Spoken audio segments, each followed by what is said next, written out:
Friends, and welcome back. So before we start with the formal introduction of Terraform, it is very important to understand the challenges with the traditional infrastructure setup. Okay, this will help you to understand what kind of a benefits that we are getting with the help of Terraform. Okay, so let us quickly cover what are the different challenges that we have with the traditional infrastructure setup process. So whether it is an on-premise data center or whether it is a cloud data center, okay, the challenges are almost similar everywhere. And what are the challenges?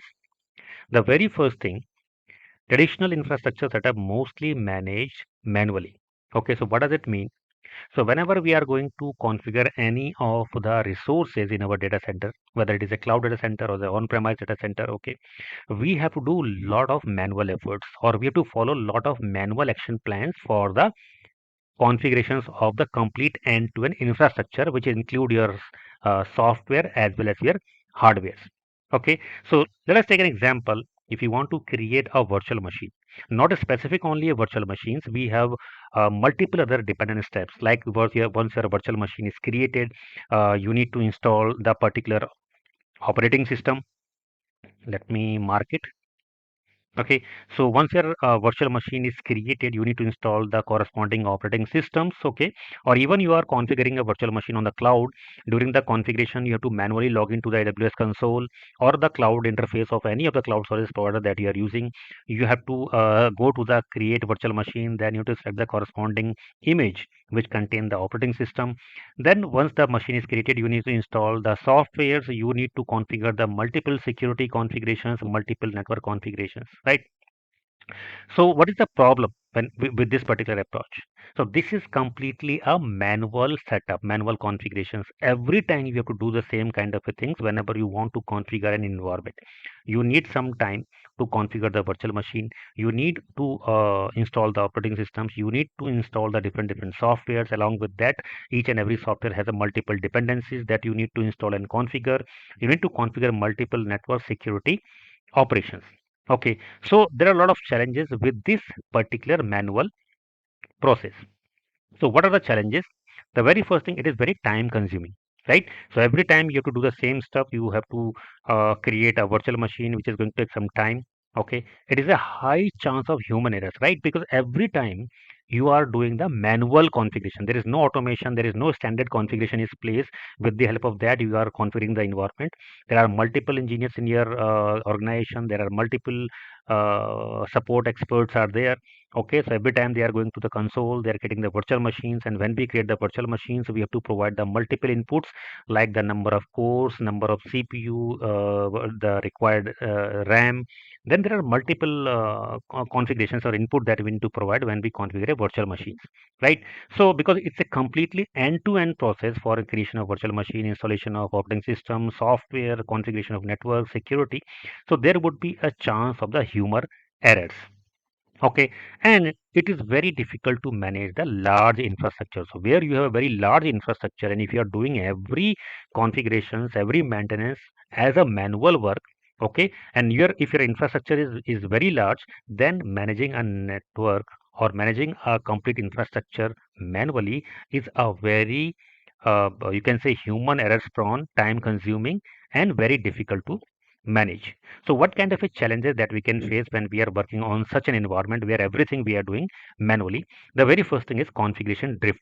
That means over time, servers may no longer remain identical, right? So in our environment, based on our load or the requirements, based on the specific particular jobs that we are running in our system. Okay, so overall you can say based on our specific applications and requirement, we configure the different servers. So maybe today you have 10 servers in your environment because your expected load is around 1,000 of users. Maybe your business is growing and after some time you need to expand your infrastructure because your user base has been increased from 1,000 to 2,000. You need the new servers. You need to configure everything identical just like your existing environments, right? So that means you continuously configure your infrastructure setup in terms of the softwares, hardware, security configurations, and everything, right? So in that situation, it may be possible your server A, which is updated with the software versions, okay, server B older software versions. It may be possible that some of the software, some of the components, some of the libraries, some of the dependencies may have some different older versions in the previous servers, and the new servers you may have the latest versions. Okay, because everything you are following manually. Okay, so it is very difficult to manage the entire end-to-end inventory of the software, applications, dependencies, libraries, everything up to date in each and every servers, even though both servers were originally identical. So this situation is called configuration drift, where with over the time when you are configuring the new softwares, new services, okay, you may have a certain kind of a configuration changes between your different servers which is running in your environment. So that is called the environment inconsistencies as well. Inconsistencies means you have a development, testing, and production environment, and they may be different. A lot of time we face a situation where some of the applications, softwares, or code work perfectly in the development environment, but when they move to the testing or the production environment, okay, functionality get break, right? Multiple time it is happened. So that is because due to the environmental inconsistencies, where we have different environments and each and every environment is configured with the manual configurations, and a lot of time it has happened that we missed lot of different kind of a dependencies between the environment. So maybe some of the software that has been configured in development, there we have missed certain kind of a libraries, certain kind of other dependencies. Okay, and similarly, when we move to configuration of the testing and production environment, because this is completely end-to-end manual, okay, so there would be a lot of other problems arises due to this particular approach. The next challenge is lack of repeatability. So what does it mean? Manual infrastructure setup is difficult to repeat consistently. That means if suppose that today we have configured 4 servers, okay, and after a couple of days or a month or year of a time, we are going to configure few more servers. Okay, so there is no guarantee that all the new resources will have the same set of configurations that we have configured earlier, right? Because every process is manual. We have a different set of engineers working in the environment. So there would be a possibility of the human errors. There would be a possibility that the some new software or new packages or new libraries that has been installed, however, the expected was some different one. Okay, so that means manual infrastructure setup is difficult to repeat consistently. So if you create a new server later a time, some configuration steps may be forgotten, some settings may be different due to that multiple factors. So as I said, we have a different set of engineers, we have a different set of libraries version and dependencies versions and then software versions, right? So there are multiple factors that contribute for the lack of repeatability.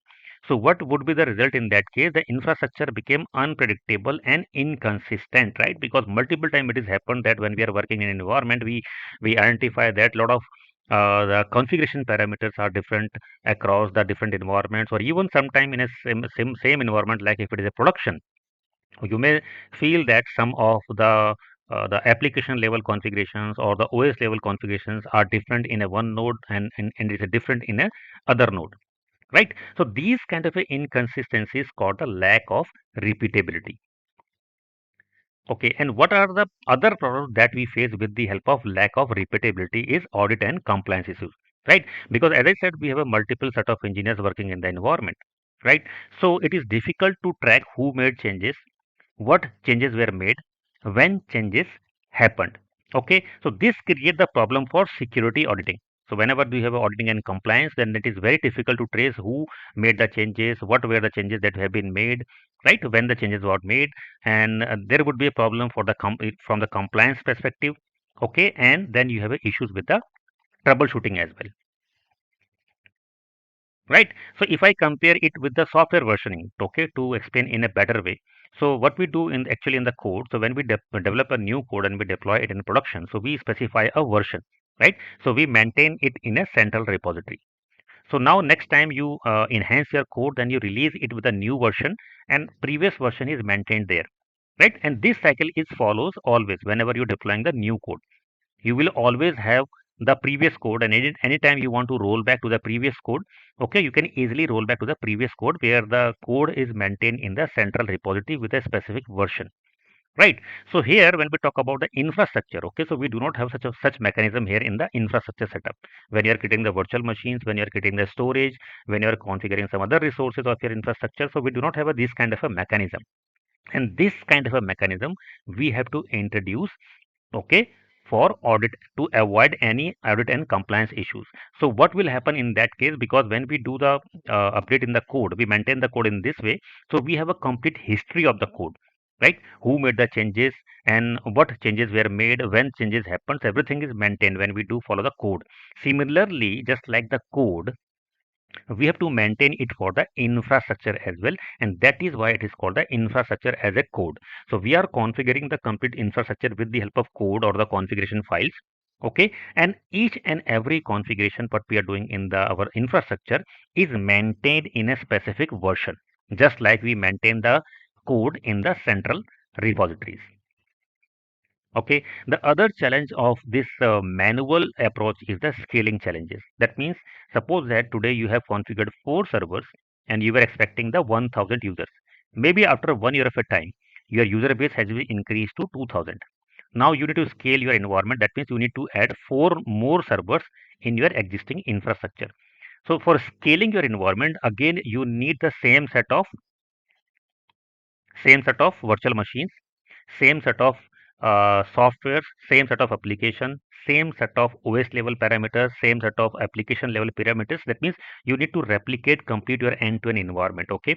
So in manual approach, we have to go with the same process again. We need to create 4 virtual machines. We need to install the OS. We need to install the softwares. We need to install the corresponding dependencies. So every work is manual. And if it is a manual, then definitely we are going to face a lot of challenges what we have discussed so far because of the manual approach, right?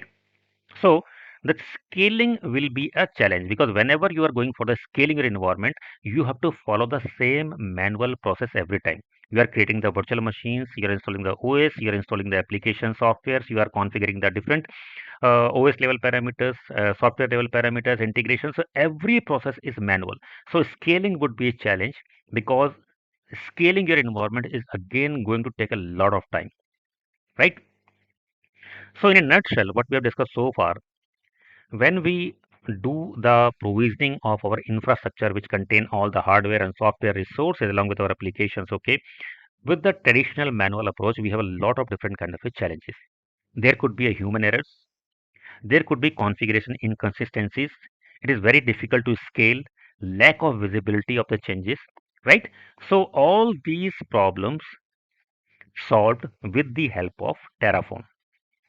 So whatever the challenges that we have discussed so far, okay, these challenges we solve with the help of Terraform, which is called the infrastructure as a code. And why we call infrastructure as a code? Because as I discussed in the code, we maintain the different versions of the applications, right? In the central repository. And whenever we need to roll back to any of the previous version, we can easily roll back, right? And we have a trace of each and every change, when the change was done, who has done the changes, when it was released to the production. Every information is there maintained, okay, in the infrastructure as well.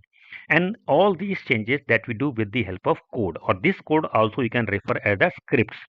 So in Terraform, for all the configurations, we create the different scripts which can be referred as a code. And that's why it is called infrastructure as a code, because we are going to configure the complete end-to-end infrastructure with the help of scripts or code. And what exactly we are doing with the help of this? We are doing the a kind of a automation for the complete end-to-end infrastructure setup and for the other configurations. So you don't need to do any kind of a manual changes in your infrastructure. Even you are going for a scaling of your environment where you need to create new virtual machines, new storage, some new load balancer or some new other resources.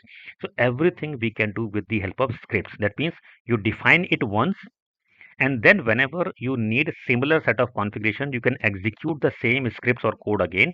So you will have a same set of consistent environment what you have configured previously, with same set of libraries, same set of dependencies, same set of software version, same set of all the ecosystem whatever we built in the previous system. So now let me quickly show you, for example, if I'm going to create a virtual machine manually, okay, on the AWS cloud. So what is the process that we have to follow? Okay, so for that, you have to first go to the AWS console. So this is the AWS console. Okay, and specifically in the AWS, the virtual machines are inside the EC2, Elastic Cloud 2. Okay, so you have to go to the EC2. Okay, so once you are there inside the EC2, okay, and then you will see the lot of different options here. Okay, so let me first exit this board. Right. So now here you can see I am inside my cloud console. Okay. So very first thing you have to log into your cloud console. Once you log into the cloud console, then you have to go to the EC2 option where you need to create the virtual machines. Then you have to go to the instances. Inside instances, you have to click on launch instances. Okay, and once you click on the launch instances, then you need to provide the multiple inputs here. Okay, for example, you need to provide the name for your virtual machine, then what is the OS which is called the AMI. Okay, Amazon machine image. You need to select a particular AMI here, like you want to go with the Red Hat or SUSE Linux Debian, you can have to select that one. Then you need to select the corresponding other configurations. Okay, and what are the other configurations?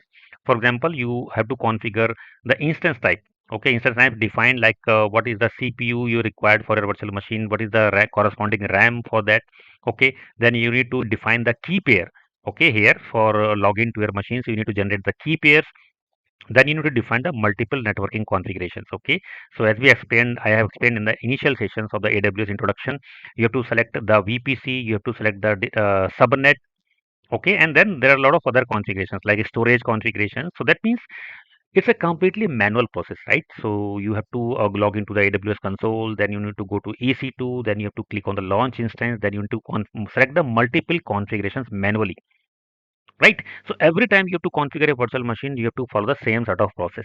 And because it is done by the humans, and then as I said, we have a multiple set of engineers, right? So there could be a chance of the mistakes, specifically in terms of the resources that we are configuring here. So maybe we want to configure in some different subnet, but machine may be configured in some different subnet, or maybe it has been configured in some different VPCs. Some other network traffic rules has been changed. Okay, the storage expected was 10 GB, but it was configured with the 5 GB. So these are certain challenges that we can face with the help of manual configurations. And similarly, when we configure the software inside the environment, so there would be a same set of challenges there as well. Right. So what we can do with the help of Terraform, so whatever work we are seeing here, so all this work is not required. You don't need to log into AWS console. You don't need to configure the virtual machines and these configurations manually. Everything we can manage with the help of code, and that's why it is called infrastructure as a code.